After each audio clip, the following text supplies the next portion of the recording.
Hey ladies and gentlemen, welcome back to yet another crypto video. As always, it is Nick here back with your daily crypto news and analysis, and today we're going to be talking about Ripple and XRP. But before we jump on in, I just want to really quickly address the full-on market sentiments. So right now, I've been seeing a lot of, bottom calls saying, the bottom is in, we're going higher, we're going here, we're going there. And I think it's the idea that people think that like we're so oversold to the point where like we have to pump now, right? In my opinion, I think that we could actually go a lot lower from here. And I think that when we look at the targets on Bitcoin, my targets still stand at around like the 14 to 16K area. Remember, the 300 moving average weekly is roughly around like the 16.6K area. And a lot of people will say, like, we don't have to go there. And that's totally fine. We don't. But in my opinion, we will still see that as we do see a lot more FOMC meetings and also Jerome Powell talking even this week and next week. So that's what I'm really kind of looking at. I'm looking at the overall viewpoints here from what is actually going to impulse the financial markets. Remember, I was expecting yesterday to see the indices kind of impulse the market, but we really didn't see that. So I'm watching the indices today to see what happens on the S&P 500. More so even on the Dow and also the NASDAQ. So that's what I'm watching for today. I told you guys that I'm very transparent, with you guys on what I have been buying. I definitely have been averaging into DeFi tokens. I do have some SNX, and it is up 102% right now on the 7-day span, which is absolutely insane. We also have been averaging into like even QNT. Solana, I'm still waiting for Solana to hit my buy range area. I know that a lot of people will say like Solana is dead. I love to see that type of news around a token, to be honest with you guys, because like that's a time where I am like taking some positions just to see how it works out. Obviously, stop losses in place. I also have been averaging into like H bar. And I definitely have been looking at like Chainlink, even Cadena as well. Like KDA is pretty big. So yeah, I'm definitely looking at a few. Might even make a video on what I have been buying as well for you guys to kind of go in depth on that and be fully transparent with you guys. But with that in mind, let's move on and let's talk about the biggest news that I've seen around the XRP lawsuit in a very long time. We do see here from Eleanor Terrett from Fox Business. What are we waiting for in the SEC Gov versus Ripple lawsuit? Two things. One, Judge Netburn's decision on whether the Hinman emails and documents fall under attorney-client privilege. Two, Judge Torres' decision on the SEC's motion to seal its opposition to John E. Deaton. Request to file an amicus brief on the agency's expert witness, Patrick Doody. John E. Deaton tells me both decisions are imminent and could be made by the end of the week. This is huge. Again, remember that I have been addressing the fact that the Hinman emails, and this is since the inception of this lawsuit, the Hinman emails have been the biggest thing that we've been waiting for a very long time. This is simply the nail in the coffin. This will seal the fate for the SEC. Now, again, a lot of people have been addressing, like, for example, the Hinman speech. I do believe that the Hinman speech will be a part of the, emails. We'll most likely see the Hinman speech being discussed and talked about within those emails as well. This is an area that I'm really kind of focused on because, as we talk about a settlement, yesterday I made a video on XRP, and SBI actually said, like, we're still waiting for, the U.S., market, or not the U.S. market, but like the U.S. legality process within the SEC lawsuit to kind of clear up before they utilize XRP on-demand liquidity. And I've been addressing, like, this is why the lawsuit is such a big, crucial area to focus on as a catalyst event, is because it actually unlocks the door for on-demand liquidity to be fully utilized globally, and XRP's price and demand will grow rapidly.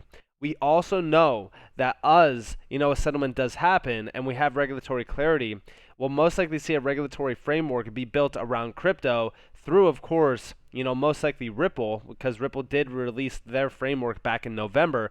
So if we could see that happen and have the entire crypto market be fully regulatory, like clarity-wise, like if we could see regulations ushered in, we will see, financial institutions, banking clients, we will see major crypto use cases basically being handed to retail individuals. The adoption for crypto will rise drastically from a settlement happening. This is why I've said pay attention to the SEC lawsuit, not only with XRP, but also the library case. Now, also, we did see a major update from Moha Loop. Foundation launches the Moha Loop CBDC Center of Excellence in Singapore. Now, we do see here initiative brings together the fintech ecosystem to explore how central bank digital currency technologies and Moha Loop open source software can drive inclusion at scale. Now, the interesting thing about this is that it is based in Singapore, which we know that Ripple has been a part of for a very long time in terms of adoption and also utility. But Moha Loop and Ripple have been partners for a while. We go back to just May of 2021. Ripple partners with sustainability leaders to reach goals by 2030. Ripple has added its voice on or to the ongoing cryptocurrency sustainability poll with the announcement that it aims to hit carbon net zero by 2030, and it has partnered with various sustainability leaders to achieve that aim. And of course, this is pretty huge, and we do see Ripple has non-government organization partners in more than 80 countries. And we do see this quote down here, which is pretty interesting. Our current global financial system does not meet the needs of 1.7 billion unbanked people. Digital assets and distributed ledger technology have the potential to transform how unbanked and underbanked populations access basic financial services and send and receive money across the borders, making it more accessible, affordable, and secure. And they also do, share this, down here, like XRP based versus like Bitcoin and Ethereum in terms of like sustainability and energy utility. So when we really kind of look at this, I do think that, for the most part, like the Moha Loop with Ripple sort of partnership is actually pretty big when you look at what they are focused on with CBDCs as well. And we do see down here, basically, through these efforts, the COE will examine how Moha Loop open source technology can leverage CBDCs to reduce the costs and inefficiencies of fast payment platforms and cross-border payments. So when we really kind of look at this, we put a focus point on cross-border payments, as that is a sector that Ripple has been fully focused on, which is going to be worth $250 trillion by 2027, and then fast payment platforms. We know that with Ripple utilizing XRP, you could achieve instant settlement, but again, all of these things are aligning perfectly as we kind of usher into a settlement. And the reason why I say like a settlement is possible is just because of the updates around the case that we have been seeing within like the Hinman, not only the Hinman emails, but also like even the speech itself. So there's been a lot of news happening around that. Also, just to kind of give you an insight on the members around Moha Loop, you also see them here, Bill and Melinda Gates Foundation, Monetary Authority of Singapore, Coil, Ripple, the Rockefeller Foundation, Google, and Monosbox. Now, within these, I know that a lot of people are going to be like, why would you even be celebrating Bill and Melinda Gates Foundation like the Rockefeller Foundation? I'm not really, a huge, person to say like, hey, this is so bullish because of these names. No. It does, however, show you where Ripple is positioned. And this is also proving to you that this entire timeline since the inception of the SEC lawsuit has been one massive plan. In my opinion, everything aligns perfectly to what we have been seeing around digital assets in general. And also remember that in terms of like XRP, compared to any other like asset within the space, like I see a lot of people saying like Bitcoin, Ethereum, etc. are going to be utilized for CBDCs. They will not. Listen closely to this. I say at a global level, there is competition among crypto. And some people will choose one over another for various purposes. And if green or consumption is your issue, then you'll make a choice based on that. I know that governments would not build anything that is proof of work, as I said before, and nothing that would be consuming more energy than a normal payment. I say at a global level. And that is also why, like when we look at proof of work, it has failed. And, that is also why, like, basically she backed up and agreed. We see, a comment here. In regards to like Stellar, right? Like these are main players around the Fed. But even with Stellar, you also have to pay attention to what XLM is doing. I do think that XLM and XRP basically are, absolutely disrupting, the cross-border payment market, the financial system, as well. Like, in terms of how I look at it, XRP is for B2B payments, the banks. It's going to be the liquidity source. XLM will be more so for remittances and P2P payments. And yes, they also have been, moving in on, CBDCs and things like that. But for me personally, I think that these two will definitely share a seat at the table. And it's going to be pretty large. But also, like I've said, proof of work, definitely out of the picture here in terms of financial, markets and financial use cases. We also do see the BIS saying 90% of emerging market central banks that recently visited the BIS are already working in a very advanced phase of central bank money. Listen closely to this. So let me turn this up real quick. Sorry. We had recently here an event among emerging market central banks. 26 central banks came, and 90% of them are already working in a very advanced phase on central bank money.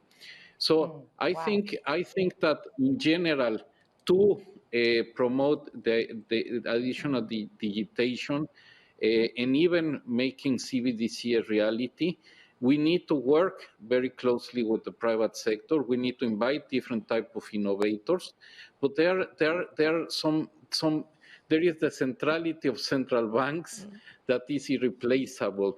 And that's why it is so important to have central bank digital currencies in as a reality, hopefully relatively soon.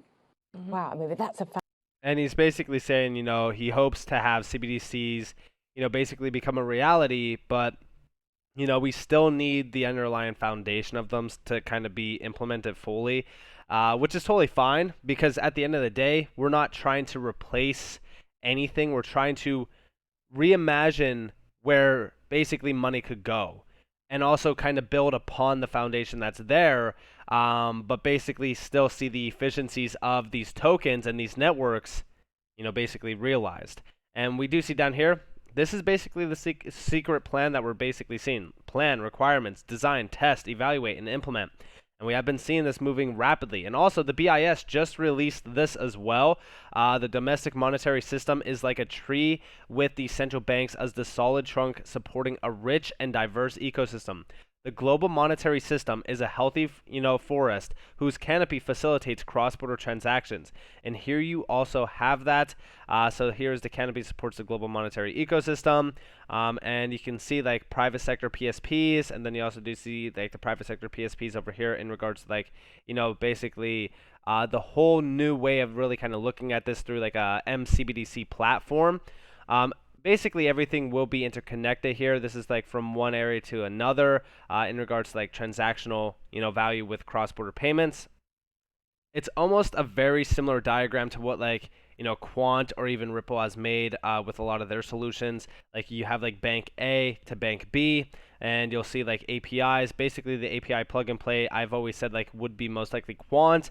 And then you also see this like interconnected with like cross-border payments, which will most likely see a lot of these transactions moved over something like XRP, as we also do see a lot of people kind of saying like NXRP bridges all the CBDCs together. Central bank API stuff is more Q&T domain. And yeah, like there is like I think that a lot of people kind of think that like it's just going to be one player here or one player there. And when we talk about like interoperability, yeah, I do think that like Quant will most likely solve the problems between the legacy systems and the digital systems. But you will also see XRP being utilized as a bridge currency the way that it was truly intended to be. But they also are like the BIS is basically preparing you for this. Like the BIS is ready. They are mentioning a few things up here, like they're talking about tokenized assets, tokenized deposits, autonomous wallets, smart contracts, electric money. Like they are here. They know exactly what's going to be happening here. They are talking about a few things here as well, like retail CBDCs, which I've always said like I don't support retail CBDCs at all. You also see retail, fast payment systems, which when we talk about like instantaneous payments, we really kind of go back to like XLM, XRP. I know that XRP for the most part will be the bridge between these banks, but when we talk about like retail payments in general, I think that that's where like XLM kind of steps up to the batting range in my opinion. So let me know what you guys think about that down in the comments below. I'd love to hear from you guys on that one, but also I just really want to quickly address this last and final tweet here, which is a quote from Rosie Rios. And it says here, whether it is, crypto, whether it is the metaverse, the time is now. And the reason why I bring this up is because I really want you guys to understand where we are positioned at right now in this market. When we look at the overall crypto market and as things are looking, abysmal, if you will, and we know that we could go lower, it's not the end of the world, okay? The time right now to be in this market is during these times. a lot of people will say like the best time to be in crypto is when like it's starting to boom, and I think that from like the retail standard is like, the way most individuals think, like, oh, why would you want to be in crypto now when it's crashing? Well, because that's when opportunities are open. That's when you do see generational wealth basically being at the grasp of your hands. This is also why I say always have fiat on the sidelines to buy in during times like these. And yes, I think that we have, weeks to possibly even months ahead to accumulate at these nice lows, which will lead to generational wealth. So with that being said, I hope that you guys enjoyed this video. If you guys did, definitely leave a like, subscribe, turn notifications on if you guys want more free content. You guys are more than welcome to follow me on Twitter and join the free Discord down in the description below. As those up to you all, have a beautiful day or beautiful night, wherever you guys are in this beautiful world. It's been Nick. Peace out, guys.